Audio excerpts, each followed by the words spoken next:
इथे वटवा वगैरे मोठ्या प्रमाणावर आहेत. हा जो लेख आहे हा मराठीमध्ये लिहिला गेला आहे. कशी तटबंदी आहे त्याला पाहायला खालती पायऱ्या आहेत.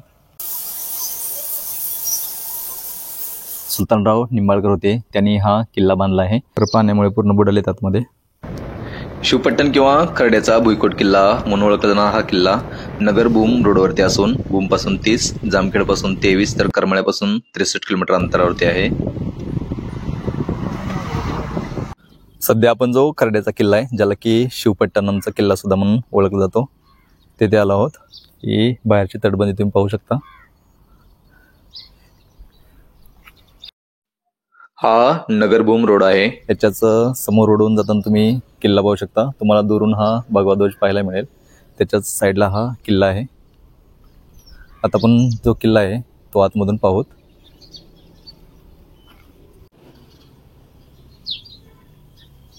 हे बुरुज आहेत जे की मेन प्रवेशद्वार आहे त्याच्या साईडला आहेत.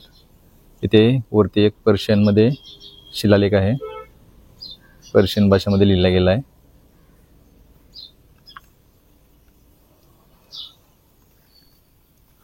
इथे जो किल्ल्याचा इतिहास आहे तो एका पाटीवरती लिहिला गेला आहे.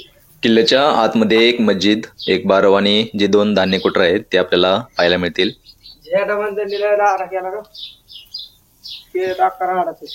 हा जो किल्ला आहे याला राष्ट्रीय स्मारक म्हणून घोषित केले गेला आहे.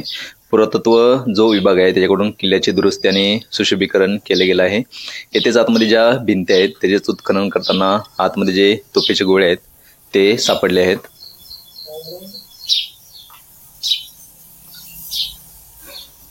हे जे प्रवेशद्वार आहे त्यामधून आतमध्ये आल्यानंतर आतमध्ये एक दुसरे प्रवेशद्वार आहे. त्या देवड्या आहेत.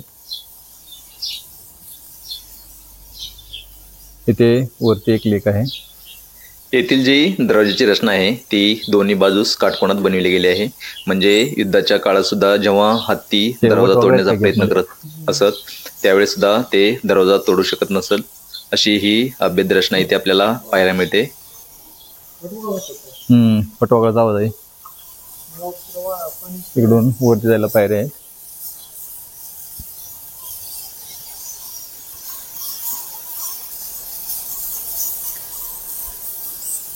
हे तुम्ही पाहताय हे समोर तोफेचे गोळे आहेत जे की उत्खननामध्ये सापडले होते.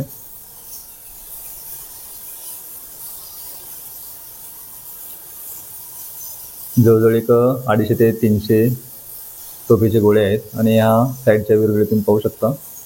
या विरगळी ठेवल्या आहेत इथे.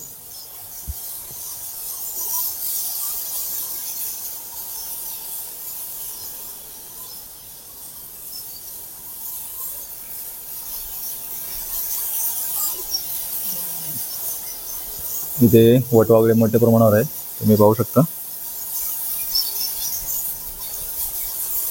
येथे खूप वास येतो, त्यामुळे तुम्हाला जर व्हॉमिटिंगचा वगैरे त्रास असेल तर तुम्ही इथून लगेच जो आतमध्ये किल्ला आहे तिकडे जा, इथे थांबू नका.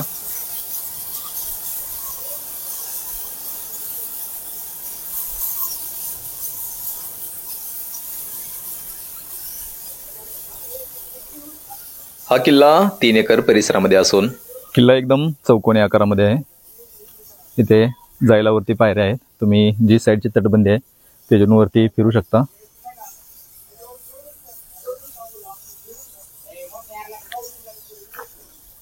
तटबंदी एकदम मजबूत स्थितीमध्ये आहे.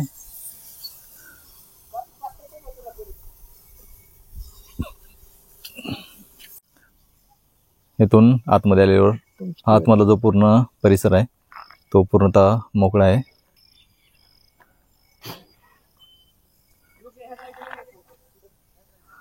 इथे तिरंगा ध्वज फडकवला गेला आहे. आज 15 ऑगस्ट आहे. आतमध्ये ही एक मस्जिद पाहायला मिळते. ते वरती पण तुम्हाला एक जो लेख आहे तो पाहायला मिळेल. तो पण पर्शियन भाषेमध्ये लिहिला गेला आहे. जी मस्जिद आहे त्याच्याच पाठीमागच्या साईडला इथे विहीर आहे.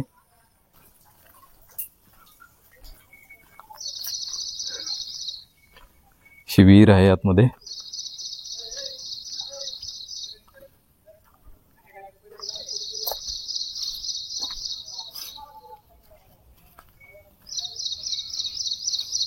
त्याच्या खालतून पायऱ्या आहेत, तर पाण्यामुळे पूर्ण बुडालेत आतमध्ये.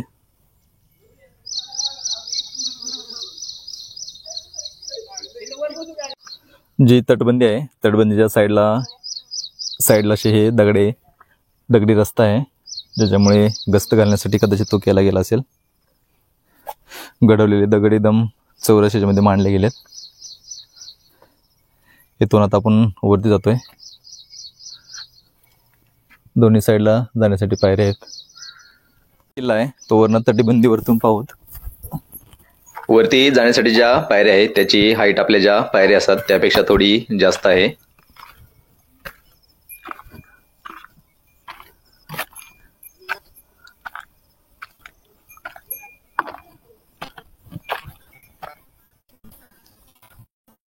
वरती आल्यानंतर तुम्हाला किल्ल्याचा पूर्ण व्ह्यू पाहायला मिळेल.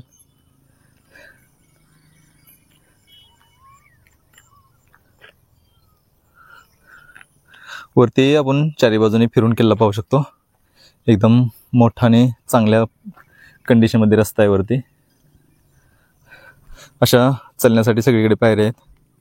1 त्या साईडला 2 3 4 आणि ही एक 5 ते 6 ठिकाणी तुम्हाला वरती येऊन पाहण्यासाठी पायऱ्या आहे. इथे हा बुरुज आहे. किल्ला एकदम चौकोनी भागामध्ये, त्यामुळे चारी साईडला 4 मोठाले बुरुज आहेत.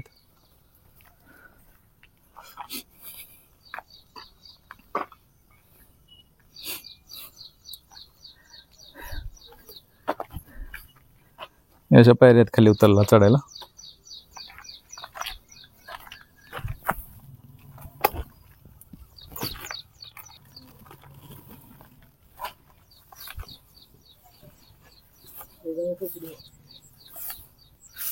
ही बुरुजाचा भाग आहे. हा जो किल्ला आहे या किल्ल्याच्या परिसरामध्येच 11 मार्च 1795 रोजी हैदराबादचा निजाम आणि मराठी सैन्य होते, त्यामध्ये लढाई झाली होती. हैदराबादचा निजाम जो दुसरा असफजाह होता ते आणि मराठ्याकडून पेशवे माधवराव नारायण तसेच शिंदे, होळकर आणि भोसले होते. यांच्या संयुक्त फौजांनी मिळून निजामाचे जे 1 लाख सैन्यांनी 100 तोफा होत्या, हे एवढं असूनही त्याचा पराभव केला होता. 2 दिवस या किल्ल्याला वेढा दिला गेला होता आणि 2 दिवसानंतर मग निजामाने ते शरणागती पत्करली होती.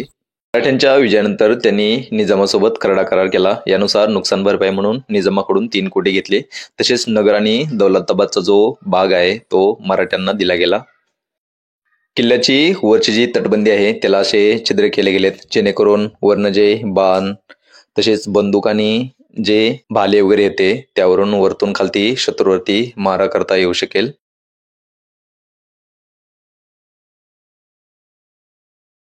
काय इथे सैनिक थांबून पहारे देत असत आणि ही जी जागा आहे इथून तोप वगैरे ते तोप ठेवली जात असेल.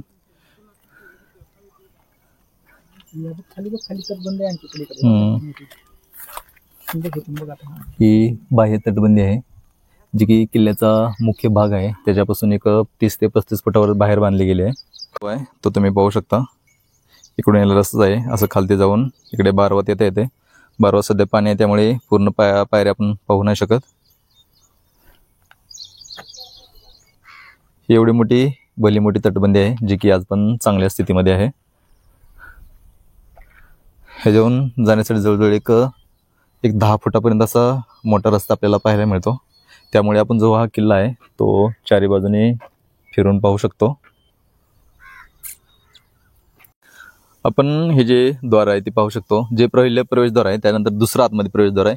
जसं की आपला परांडा किल्ला आणि जो दौलताबादचा किल्ला आहे त्या किल्ल्यामध्ये पण अशाच प्रकारचे प्रवेशद्वार आपल्याला पाहायला मिळतात.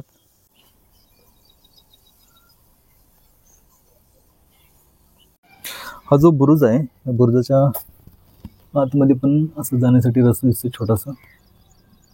हा जो बुरुज आहे हा बुरुज जो मुख्य प्रवेशद्वार आहे त्याच्या समोर आहे, जेणेकरून जर शत्रू मुख्य प्रवेशद्वारामध्ये आला तर ह्या बुरुजावरून शत्रूवरती मारा करता येऊ शकत होता. इथून आपण किल्ल्याचे जे मुख्य प्रवेशद्वार आहे ते पाहू शकतो.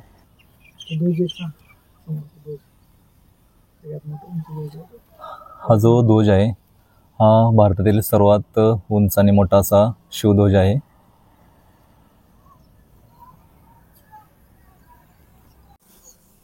आपण आता जी मुख्य दरवाजा आहे त्यावरची जी तटबंदी आहे त्यावरती जाऊन पाहूत.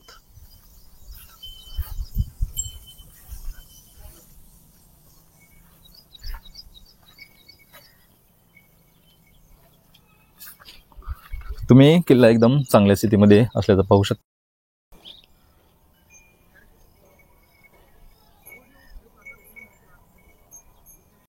प्रश्न तटबंदी आहे, त्याला पाहायला खालती पायऱ्या आहेत.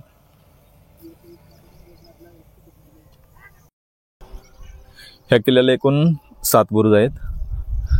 जे 4 आहेत ते चारी कोपऱ्याला 4 मोठाले बुरुज आहेत, ज्यावरती तोफा ठेवण्यासाठी जी जागा आहे ती बनवली गेली आहे.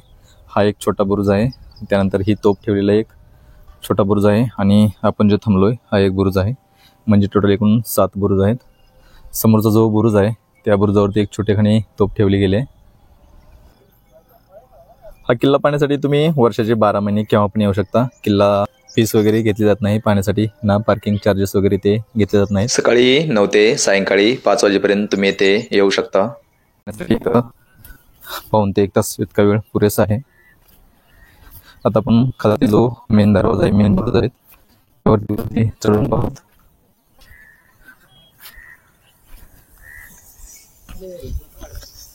पायरीची जी हाईट आहे ती थोडीशी जास्त आहे, त्यामुळे तुम्ही सांभाळून उतरा. खर्ड्याचा जो विजय होता तो शूरवीर मावळे यांच्या संयुक्त फौजांचा शेवटचा विजय मानला जातो.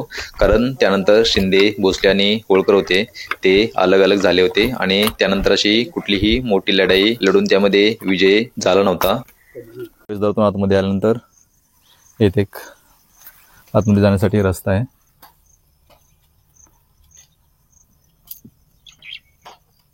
पायऱ्या पण जाण्यासाठी.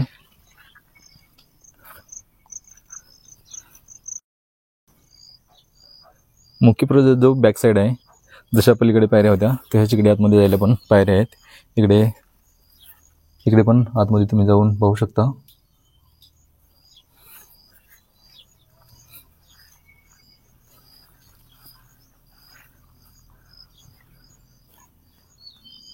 ते आतमध्ये तो छत आहे तो दगडाचा आहे. एकमेकांच्या साईडला बांधलेली ही 2 धान्य कोठारे आपल्याला पाहायला मिळतात, जे की दगडाने बांधले गेले आहेत. ही आहे, तसंच ह्या साईडला पण एक आहे.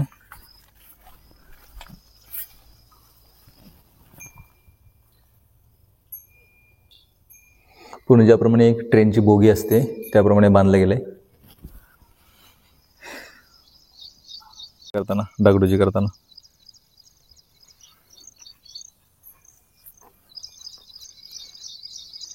आता आपण किल्ला पाहून बाहेर जातोय. हे जे दुसरं जे प्रवेशद्वार आहे त्याचे ते मोठ्या प्रमाणावर वटवागळे आपल्याला पाहायला मिळतात. त्यांचा आवाज तुम्ही ऐकू शकता, खूप वास पण येतो इथे.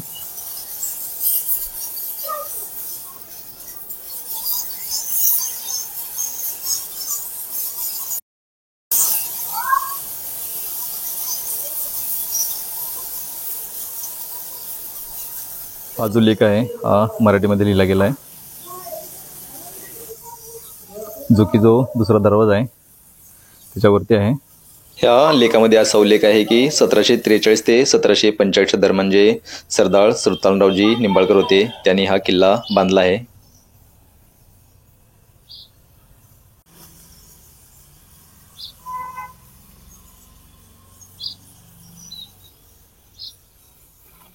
इथे एक तोफ आहे.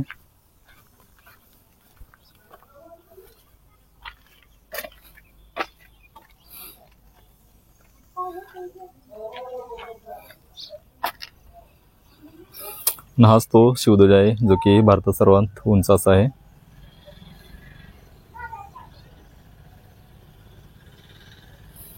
तर मित्रांनो, मराठ्यांच्या शूरवीर सैन्याच्या विजयाची साक्ष देणाऱ्या ह्या किल्ल्याला तुम्ही एकदा तरी नक्की भेट द्या.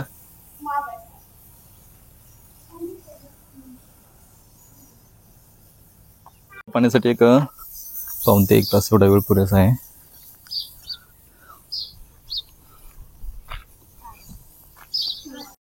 मित्रांनो, आजच्या या भागामध्ये आपण येथेच थांबतोय. लवकरच भेटूया नवीन ठिकाणी नवीन भागामध्ये. धन्यवाद.